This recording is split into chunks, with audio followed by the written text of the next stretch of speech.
Hi guys, welcome to a spotlight build. Didn't really have anything planned for today's video and I'm running a little bit short of time, so this is a build that I've done on my Twitch stream several times now. Hopefully everything's going to go well and you'll be able to follow along. If not, at least on YouTube you have the option to rewind and stuff like that. So basically what we're going to do is we're going to do the logic, or one way of doing logic for a frame door, or actually anything that you want to setting up a pulses to. Frame door is probably the best bet. Now I'm going to do this all in creative because it's easier that way. The recipes for each of the things that I'm going to be using, I'm sure you guys will be able to figure out how to find those. Start off with, let's just grab a couple of frame motors. Actually I only really need one because I'm in creative mode, and I'm going to need a screwdriver, so let's get one of those guys as well. Now the way you set these up, shift and right click to get the tops facing the way you want them.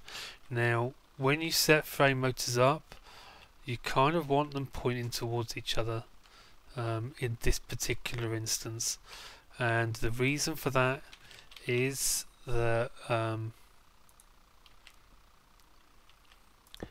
when this one pushes the frame that way, when it's pushed it as far as it goes and there's not another frame on top to push that way, the frame is still sat on top of this motor which can push it the other way back, so that way you're never going to fall off the end of the frame motor, if you know what I mean. So we'll just set up a very quick frame door here. It can be any size, doesn't really matter. And then what you would do is you just have that covered. This can be set up vertically or horizontally, either way is good. Let's just set up a bit of some battery boxes here with some solar panels, and this can charge up while we're playing around with the logic.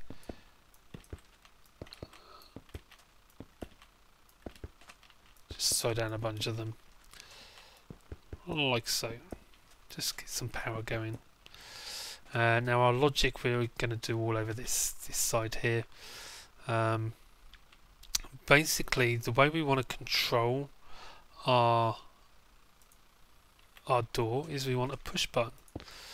So we'll just have a stone there with a button on it, and that's going to be our trigger. Now what we'll do from there, and let's get some alloy wire. If I show you how this works, let's go that way. When I push the button, you see the wire stays on for a fair chunk of time. It's a lot longer than one tick. Now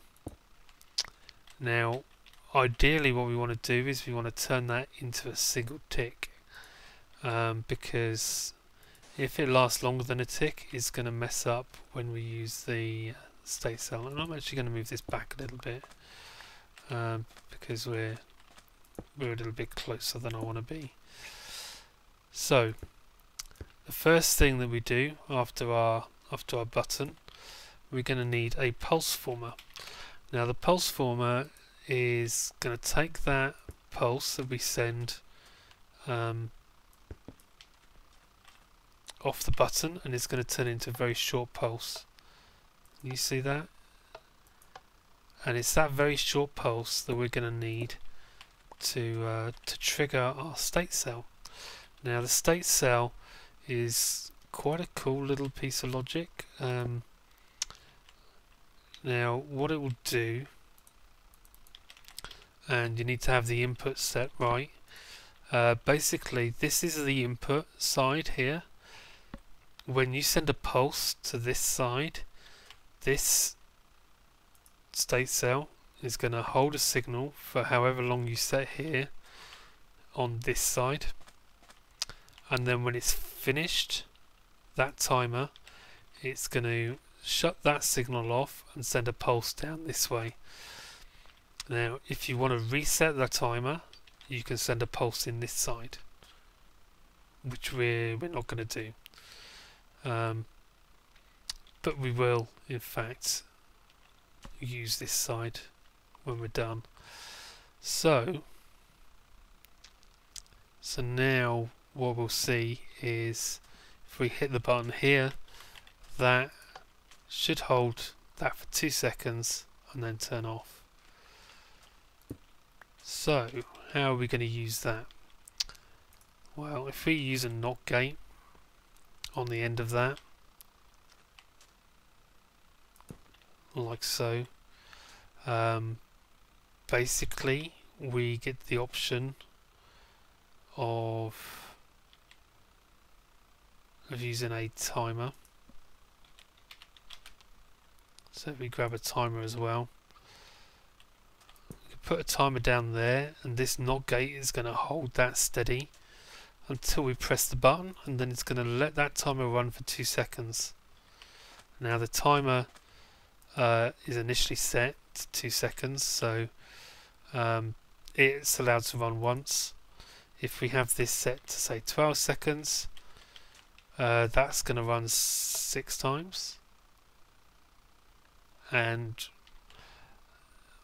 as you'll quickly find, we can use that in order to send the required number of pulses to our frame door or to our frame motors. So what we want to do is we can go like that.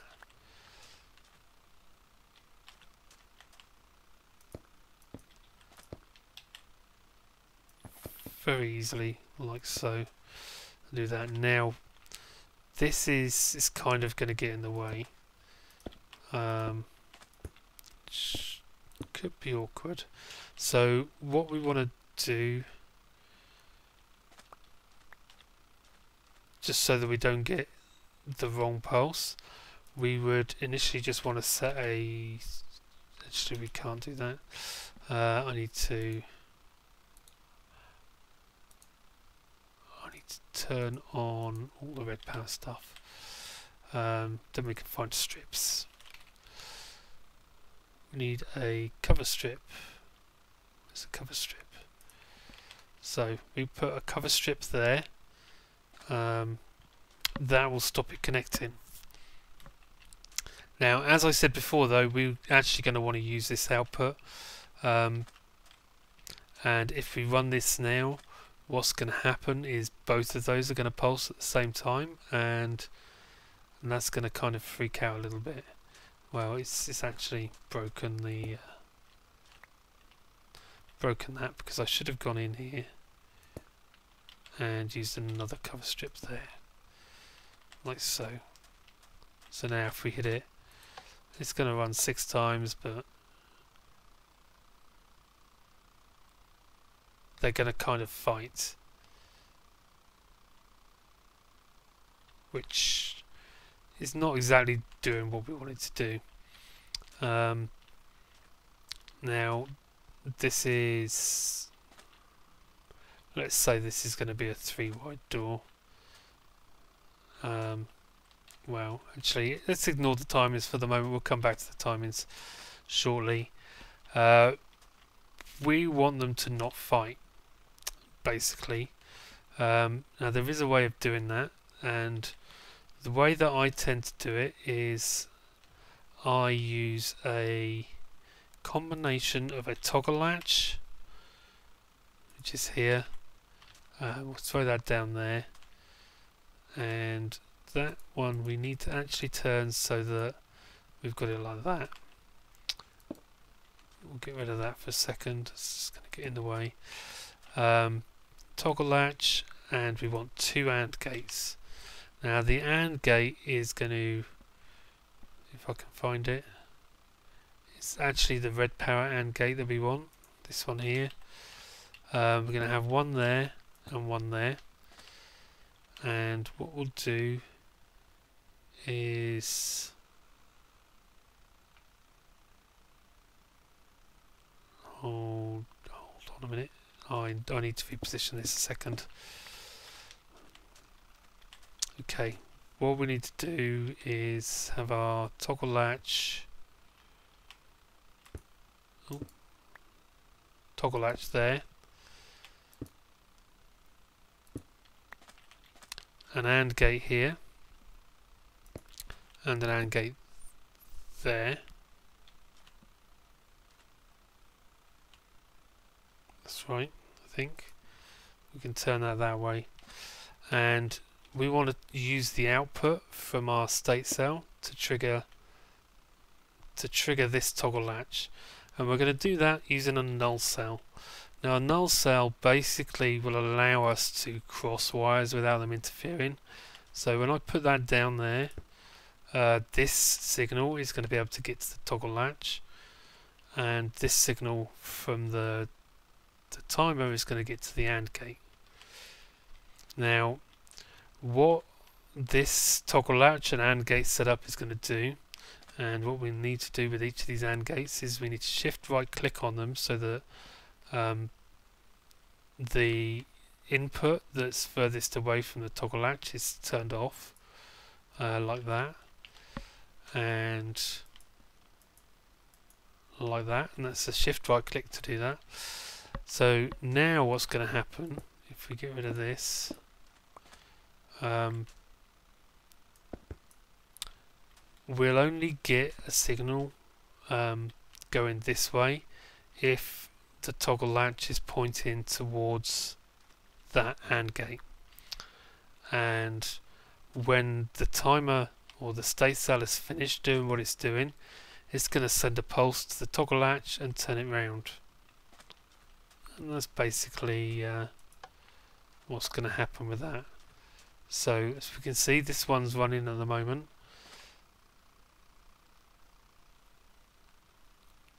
So when that's done, it's going to send a signal and toggle the latch this way. So now when we press the button, it should go the other way, and it will do that without fighting with each other now. So that's obviously going 6, so 2 pulses that we didn't need. And just to prove that that's working correctly, it's now going to go back the other way, and only 1 motor's working. Now what you can do is, if you were to separate these AND gates a little bit, or actually just separate one of them, what you can do is you can take that the position of this so that you can work out whether the door is open or closed, and hook that up with a light detector to set it to trigger off a pulse down at the start. So that way you can have the door open and close by itself during the day or night. So I tend to have mine open automatically during the day and close automatically at night, and it's all done off one very simple addition to this circuit. But this will basically, one button is going to open it and close it.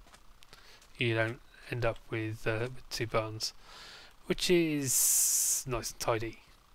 Now as for the actual timings, now the timings seem to have changed a little bit. If we're going to want this to go 4, the timings always used to be 0.4 seconds on single player and 0.45 seconds on multiplayer for per move. I would tend to double that right now. So if we go to 0.8 per move, so we're going to move 4 times, so we want to set our main timer to 4 times 0.8 and have it set to 3.2, and then this one here, this is per pulse, so this can go to 0.8. So this is going to run for 3.2 seconds, which is going to let that tick 4 times, and that should hopefully move that back now. 1, and that goes quite smoothly actually, and that should send it back 4 times as well. So they're the timings I would use at the moment. It seems to be working a lot better now. As I say, I'm almost certain it used to be quicker than that, but I could be remembering wrong. It's been a long time since I played with this stuff. So there you go, guys. That's the logic I use for doing the doors, and a very brief setup of the actual door itself. Obviously, you can cover this and do all your other wonderful things, hide these motors away and what have you. But that's the logic. Hopefully, you can follow it all. I have done spotlights on all of this, and in fact, if you wanted to tidy this up a little bit more, you can turn off the unwanted in outputs of the NOT gate. And the beauty is, as you can see there, it's stuck in the wrong place right now, but it will never go further than the motors allow it to. So resetting it is just as simple as just hitting the button again, and it will go back to normal operation. So it's very maintenance free. So thanks for watching, guys. Hopefully I'll be able to get up another Let's Play episode tomorrow, so I'll see you for that. Also see you on stream tonight, back doing more Minecraft stuff on the Minecraft pack. Be sure to follow me in all the places